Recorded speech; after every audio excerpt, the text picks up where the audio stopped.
আসসালামু আলাইকুম। দেখেন বন্ধুরা, আজকে আমি চিকেন কষা রান্না করব। তার জন্য প্রথমে একটি কড়াইতে তেল দিয়ে গরম করে ওটাতে দিয়ে দিলাম কিছু গরম মশলার ফোড়ন দিয়ে একটু ভেজে নেব।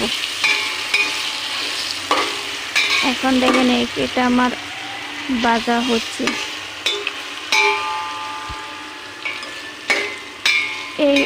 এইগুলা ভাজা হয়ে যাওয়ার পর এবার ওখানে দিয়ে দেব আগে থেকে মাখিয়ে রাখা চিকেন, যে মশলাগুলো দিয়ে মাখিয়ে রেখেছিলাম। এবার ওটা দিয়ে দেব।